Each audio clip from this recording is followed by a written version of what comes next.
विश्वानि देव सवितर्दुरितानि परासुव यद्भद्रं तन्नयासुव। ॐ शान्ति शान्ति शान्तिः। नमस्ते। हमारे जीवन में जो हम एकाग्रता का अभ्यास करते हैं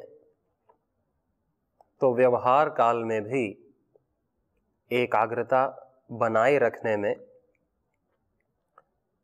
अनुकूलता होती है, आसानी होती है। और हम कभी भी कुछ भी चीज़ का अभ्यास नहीं करते तो गलत चीज़ों का अभ्यास मन अपने आप शुरू कर देता है, क्योंकि मन खाली नहीं रहेगा, कुछ ना कुछ अभ्यास तो करेगा ही। तो हम अभ्यास क्या होता है, एक भी चीज़ को हमने किया और उससे सुख लिया तो वो सुख की जो छाप अंदर है वो दोबारा उस चीज़ को करने के लिए प्रेरणा करती है, उत्सुक एक्साइटमेंट जगाती है कि दोबारा उस चीज को किया जाए। फिर दोबारा उस चीज को किया जाता है, फिर सुख लेता है। फिर सुख लेने की शक्ति तो तुरंत खत्म हो जाती है कि हम उससे लगातार सुख लेते रहें, ऐसा नहीं होता। हमने सुख लिया, बस फिर ढीले पड़ गए, और लेकिन सुख की छाप अंदर हुई और फिर हम 3 बार 4 बार 5 बार जब उससे सुख लेते हैं चीज से तो उसमें रुचि पैदा हो जाती है। उसी को आदत कहते हैं, अभ्यास हो गया उस चीज का। तो आत्मा को यानी हमको मन को सही जगह लगाना है कि सही जगह से मन जुड़ा रहे और गलत अभ्यास में ना पड़े। सुख के प्रलोभन में गलत दिशा में मन जाता रहेगा तो उस मन से आत्मा को कभी भी नहीं जाना जा सकता। उस मन से हम स्वयं को कभी नहीं जान सकते। जो मन बुराइयों में लगा हुआ है, संसार में किसी मोह में, किसी लोभ में, काम क्रोध में, ईर्ष्या में, द्वेष में, राग में जो मन लगा हुआ है, सांसारिक कामनाओं में जो मन लगा हुआ है, उससे स्वयं को कभी नहीं जाना जा सकता, उससे भगवान को कभी नहीं पाया जा सकता। हृदा मनीषा मनसा अभिकृप्तो या एतद् विदुर अमृतास्ते भवन्ते। ऐसे मन से भगवान को पाया जा सकता है जो मन पवित्र हो, जो मन शांत हो। उस पवित्र मन से ईश्वर को पाया जा सकता है, स्वयं को जाना जा सकता है। चंचल मन से नहीं, राग द्वेषात्मक मन से नहीं। इसीलिए मन को एक दिशा देनी, मन को खुला नहीं छोड़ना कि मन कुछ भी सोचे। मन को हम अच्छे कार्यों में यानी सेवा में लगा करके रखते हैं। दूसरों के जो दुख हैं उन दुख से दूसरों को दूर करने के लिए हम जब मन को लगा करके रखते हैं, यानी संसार की सेवा में मन को लगा करके रखते हैं, तो ये मन शुद्ध होता है, ये मन दुख मुक्त होता है। जब दूसरे के दुख से मन करुणित होता है और सेवा करता है तो मन शुद्ध होता है, पवित्र होता है।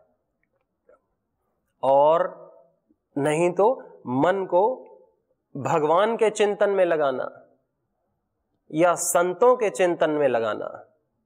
योग दर्शन में कहा भी है कि वीतराग विषयम वाचित्तम, महर्षि पतंजलि ने पहले ही पाद में योग दर्शन के, कि वीतराग विषयम वाचित्तम। जो वीतराग लोग हैं, जिनका राग बीत गया है, जो राग मुक्त हैं, वो सभी जो महापुरुष हैं उनमें अपने चित्त को लगाना, अपने सद्गुरु में, अपने गुरुदेव में, अपने ईष्ट में अपने चित्त को लगाना, अपने भगवान में अपने चित्त को लगाना, या भगवान के जो भक्त हुए हैं उनमें अपने चित्त को लगाने से भी चित्त वैसा ही हो जाता है जैसे वो थे, क्योंकि हम उनके गुणों का चिंतन कर रहे हैं, उनकी पवित्रता का चिंतन, उनकी निष्कामता का चिंतन हम जब करते हैं, ऋषियों की या भक्तों की या संतों की या भगवान की साक्षात, तो वीतराग विषयम वचितम, उनको विषय बनाना मन का, इससे भी मन पवित्र होता है, मन शुद्ध होता है। और या मन को स्वयं में लगाना, अपने आत्मा में लगाना, पूर्ण मौन शांत होकर के मन को पूर्ण जागरूक, पूर्ण विचार रहित वृत्ति निरोध करना, ओमकार के माध्यम से धारणा करके या श्वासों पर धारणा करके या चक्रों पर धारणा करके, किसी पर भी धारणा करके साक्षी बने रहना स्वयं के। तो इन तरीकों से मन शांत, पवित्र, स्वस्थ रहता है और मन में ये शक्ति आती है कि मन बुराइयों से बचा रह सके। व्यवहार काल में भी मन की पवित्रता बनी रह सके। इसी को तो साधना कहते हैं कि हम साध रहे हैं अपने मन को भगवान में लगा करके या अपने अंतरात्मा में लगा करके, धारणा ध्यान के माध्यम से, या संसार में समाज की सेवा करके, शुभ चिंतन करते हुए दूसरों, यथा सामर्थ्य दूसरों को उत्साह देना, उनके कष्टों को दूर करना, उनके दुख को दूर करना।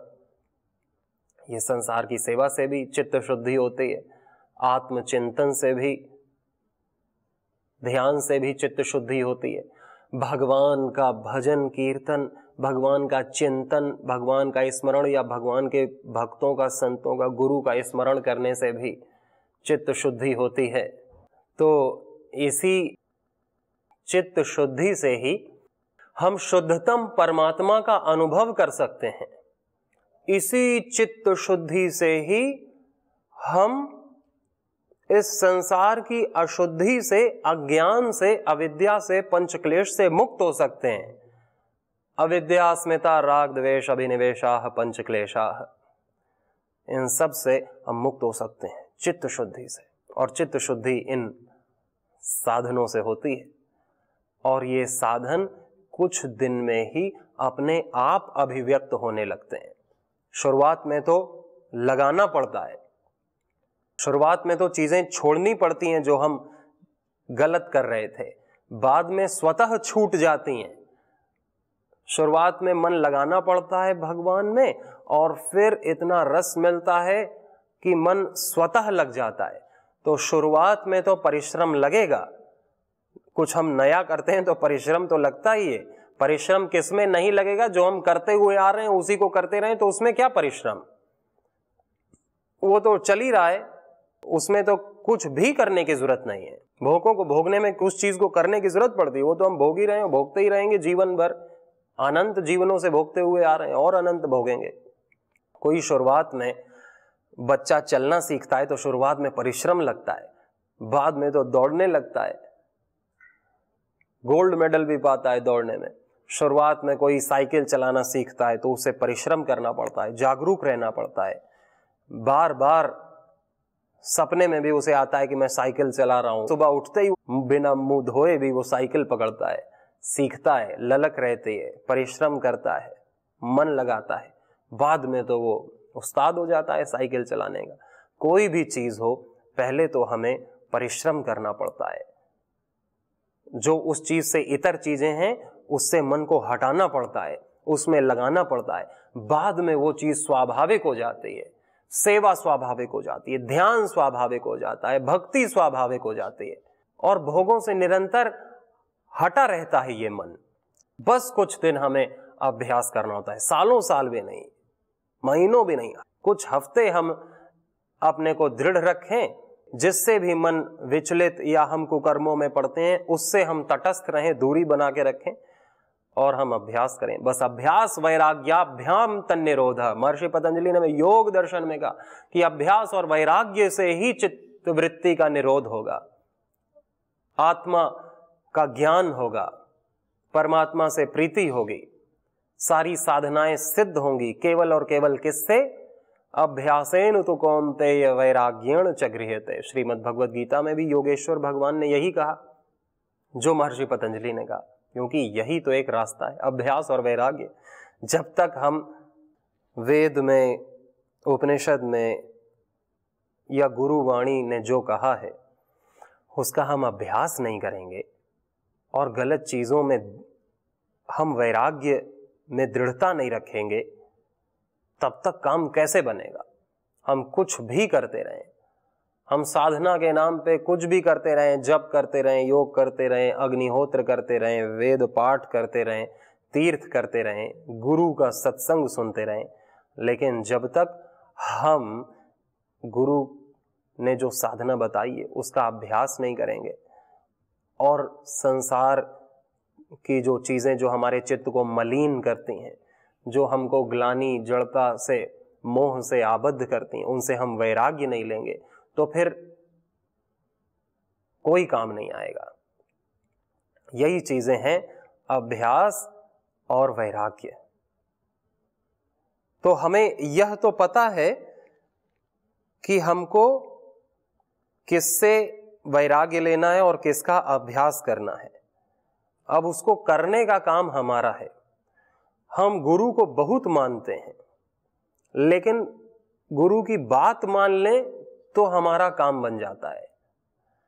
हम गुरु को मानते हैं, गुरु की बात नहीं मानते तो हमारा काम नहीं बनता। हम शास्त्रों को बहुत मानते हैं, यहां तक कि शास्त्रों के लिए लड़ भी जाते हैं, है ना। कोई कुरान के लिए लड़ता है तो कोई वेद के लिए लड़ता है, कोई बाइबल के लिए लड़ जाता है, खून खराबा हो जाता है, दंगे हो जाते हैं, लेकिन उसमें जो लिखा है वो मान लें तो जीवन का उद्धार हो जाए। नहीं तो ऐसे ही हिंसा होगी।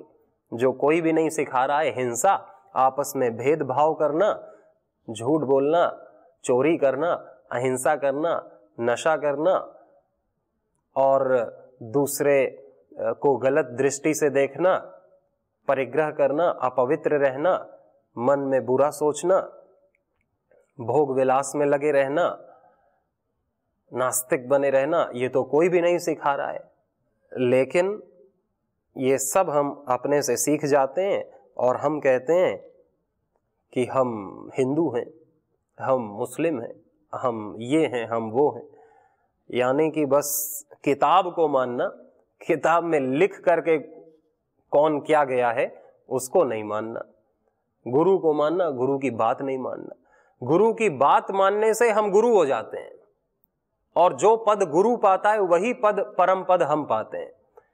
नहीं तो हम गुरु को मानते रहते हैं और फिर उसकी बात नहीं मानते, तो हम वहीं के वहीं रहते हैं। गुरु ने तो अपना काम कर लिया, गुरु तो उपदेश करता है, होना तो शिष्य को पड़ता है, करना तो शिष्य को पड़ता है। इसी वजह से हमारा उद्धार अभी तक पेंडिंग पड़ा हुआ है, हमारी फाइल अभी तक पेंडिंग पड़ी हुई है। हम उसको आगे नहीं खिसका पा रहे हैं और वो खिसक नहीं रही आगे, क्योंकि हमने जिसे छोड़ना था उसको पकड़ रखा है और जिसको पकड़ना चाहिए उसे भूल रखा है। अभ्यास के लिए तो हम कभी भी अभ्यास कर सकते हैं, अपने मन को अंतर्मुखी करके, अपने मन को शांत करके हम भगवान का चिंतन कर सकते हैं, आत्मचिंतन कर सकते हैं। या हम मन अंतर्मुखी करने का अभ्यास नहीं है, मन बहिर्मुखी है, तो फिर हम संगठन से जुड़ सकते हैं, संगठन सेवा कर सकते हैं। हमको जो भी भगवान ने दिया है, कुछ भी गुण दिया, कुछ भी कला दी, कुछ भी कौशल दिया, धन दिया, संसाधन दिया, कुछ भी दिया, हम उससे सेवा कर सकते हैं। सेवा करने के लिए कोई पैसे की जरूरत थोड़ी पड़ती है कि जब हमारे पास लाखों करोड़ों होंगे तब हम सेवा करेंगे।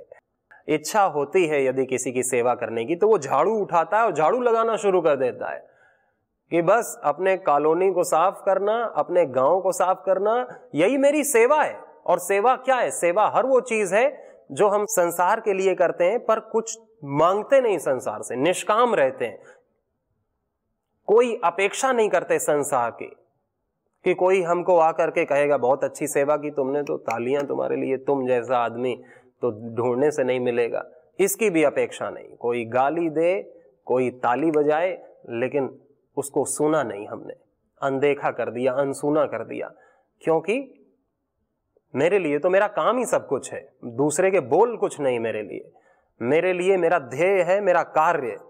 एक संत हुए संत गाडगे बाबा, महाराष्ट्र में अमरावती में आज भी उनकी समाधि है जहां भक्त लोग आते हैं उनके।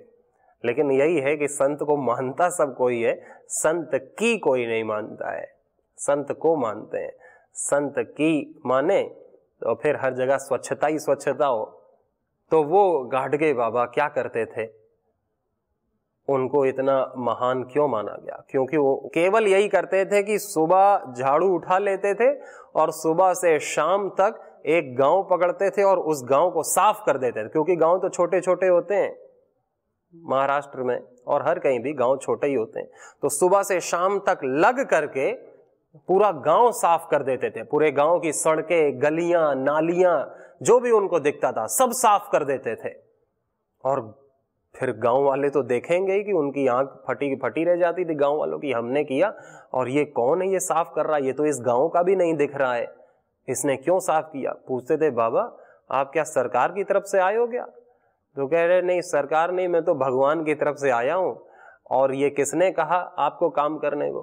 कि तो किसी ने नहीं कहा, यही मेरी भक्ति है। उनको कोई पागल कहता था, कोई उनको दे देता था तो खा लेते थे, ऐसे तो किसी से मांगते नहीं थे वो, किसी का भी दरवाजा खटखटा के कि मुझे भोजन दो, किसी से नहीं मांगते थे।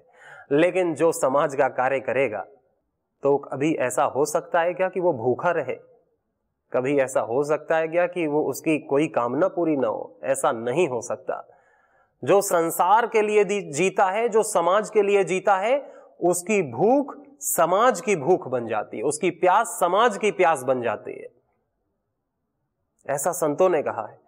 परम पूज्य स्वामी जी महाराज जो योग ऋषि हैं, योग का प्रचार प्रसार उन्होंने पूरे संसार के लिए किया और उनकी सारी कामनाओं को संसार ने पूरा किया। संसार ने उनकी भूख को अपनी भूख बना ली, उनकी प्यास को अपनी प्यास, और करोड़ों लोग आज उन्हें फॉलो करते हैं, योग अभ्यास करते हैं, और वो करोड़ों लोग भी योग का प्रचार प्रसार करते हैं।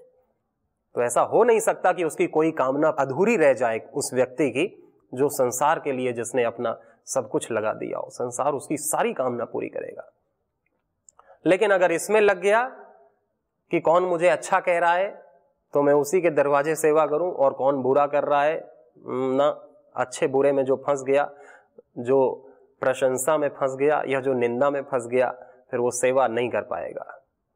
फिर वो सेवा के नाम पर जो है अपनी कामनाओं की ही पूर्ति करता रहेगा, अपनी कामनाएं करता रहेगा। लेकिन जो सेवक है वो निष्काम रहता है, गाडगे बाबा की तरह कि उसको खाने को मिल गया तो खाया, नहीं तो भूखे रह करके किया। और ऐसा एक भी दिन नहीं आया कि जब उनको भूख लगी और उन्हें खाना न मिला हो। खाना तो इतना सारा कि वो बांटते रहते थे, उनके पास धन आता था और वो दूसरों को बांट देते थे। उनका जो आप फोटो देखेंगे कहीं गाडगे बाबा की, तो वो ऐसा कुर्ता पहनते थे जिसमें कोई जेब नहीं, और जो फटा हुआ रहता था सिल सिल कर, उसी को यहां सिल लेते थे, उसी को एक कपड़ा इधर सिल लेते थे, एक इधर, और एक कोई बर्तन नहीं रखते थे अपने पास। एक मटका रहता है, मटका टूटा हुआ मटका रहता है, तो नीचे जो खप्पर बन जाता है उसको बस अपने पास, और वही धूप लगती थी तो उसको सर पर डाल लेते थे कि धूप से बचा रहूं मैं, और कभी खाना होता तो उसी में खाना खाते थे, और कभी वो टूट जाता तो दूसरा, मटके तो मिलते ही रहते हैं, इधर उधर पड़े हुए रहते हैं, वही मटका उठा कि मुझको कुछ भी नहीं चाहिए, संसार में बहुत सब कुछ भगवान ने दे रखा है। सांस आ रही है मेरे को और आत्मा है मेरे पास शरीर है, शरीर की जरूरतें ये समाज अपने आप ही पूरा कर रहा है, बिना मांगे पूरा कर रहा है। तो मैं तो समाज मेरी जरूरत पूरा कर रहा है तो मैं समाज का काम कर दूंगा, और मेरे को क्या किसी से मांगने की जरूरत। तो ये निष्कामता ने उनको भगवान के दर्शन करा दिए। इसी निष्कामता ने उनके हृदय को परम पवित्र बना दिया, उनकी अज्ञानता का नाश कर दिया। इसी निष्कामता ने, इसी उदारता ने, कितने उदार थे वो कि कोई भी हो, अच्छा आदमी हो बुरा आदमी हो, मुझको तो सबकी चौखट साफ करनी है, मुझके सबके दरवाजे साफ करने हैं। तो ये उनको अंतरात्मा की प्रेरणा थी। तो मैं ये नहीं कह रहा कि सब झाड़ू ही लगाने लगे, झाड़ू तो लगाना ही है, पवित्रता तो रखनी है अपने घर के अंदर बाहर। कहीं कूड़ा ऐसे नहीं डालना कि हमारे घर का कूड़ा है लेकिन सड़क हमारी नहीं है, वो तो सरकारी है, उधर डाल दो, तो उसको तो ठिकाने लगाना ही है। वैसे तो हम कम प्रयोग करें पन्नियों का, पॉलीथीन का, कि कचरा बचे ही ना, जो भी है वो ऐसा हो कि वो जानवर खा सके, तो कचरा बचेगा ही नहीं। ऐसा हम प्रयोग करें कि हम पन्नियों का कम प्रयोग करेंगे, वैसी चीज नहीं खरीदेंगे, और खरीद भी लिया है तो फिर उसको सही जगह ठिकाने लगाएंगे कि उसे कुत्ता खा रहा है, गाय खा रही है, भैंस खा रहा है, सूअर खा रहा है, मर रहा है, उसका पाप किसको लगेगा, जीवन में दुख किसके आएगा। तो मैं ये कह रहा हूं कि धन की जरूरत नहीं पड़ती सेवा के लिए, ये हमें भी पता है। सेवा तो गरीब से गरीब व्यक्ति भी कर सकता है, और गरीब कोई नहीं।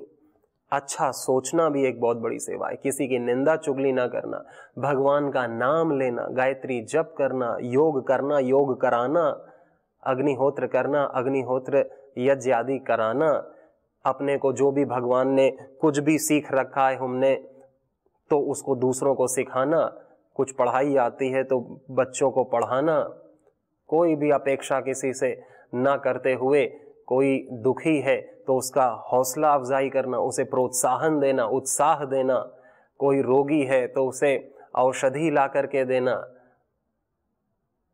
और हमें पता है आयुर्वेद के बारे में, योग के बारे में, तो दूसरों को बताना, या कम से कम भगवान की बातें करना, दूसरों से अच्छी बातें करना कि चिंता मत करो, भगवान सबकी रक्षा करता है, तुम्हारी भी करेगा, उत्साह देना। ये कितनी बड़ी सेवा हम कर सकते हैं, और कई करते भी हैं, निष्काम होकर के करते हैं, निःशुल्क करते हैं, और इसी सेवा से ही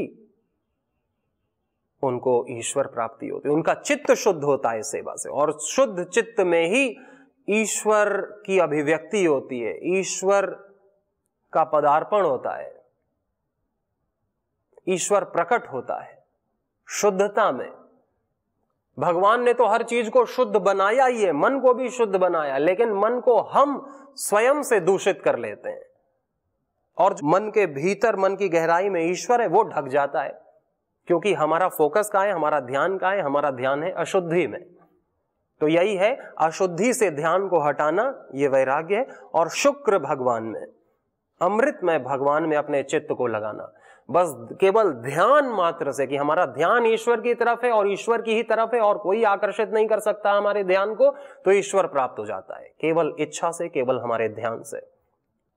और यदि हमारे सामने भी परमात्मा है और हम उस पर ध्यान नहीं दे रहे हैं, तो बस हमारे लिए परमात्मा नहीं है कि हाँ, परमात्मा तो कण कण में है, हर जगह है, कोई भी ऐसा जगह नहीं जहां भगवान नहीं है, लेकिन हमारा ध्यान कहाँ है, हमारा ध्यान है अशुद्धि में, भोगों में।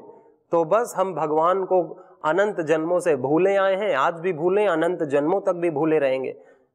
इसीलिए कहते हैं भगवान में चित्त लगाने का अभ्यास हो, और बाकी चीजें तो अपने आप वैराग्य से हो ही जाती हैं, जिससे हमें कटना है, वैराग्य हो। कभी हम देखते हैं ना कि हमारा जो पेन पेंसिल होता है हमारे कान में रहता है, लेकिन हम ढूंढते रहते हैं कि हमारा पेन कहाँ है। कई बार मोबाइल हमारे हाथ में होता है और हम ढूंढते रहते हैं कि मोबाइल कहाँ है। तो बस ध्यान न देने से ही चीजें खो जाती हैं हमारे पास होके भी। जिसे कहते हैं दीपक तले अंधेरा, ये दीपक तो जल रहा है, लेकिन हम ढूंढ रहे हैं कि कहाँ जल रहा है, कैसे जल रहा है, क्यों जल रहा है। हम ढूंढते हैं भगवान कहाँ है और वे ढूंढते ही रहते हैं। तो ढूंढने की जरूरत नहीं है, स्थिर होने की जरूरत है, धैर्य रखने की जरूरत है।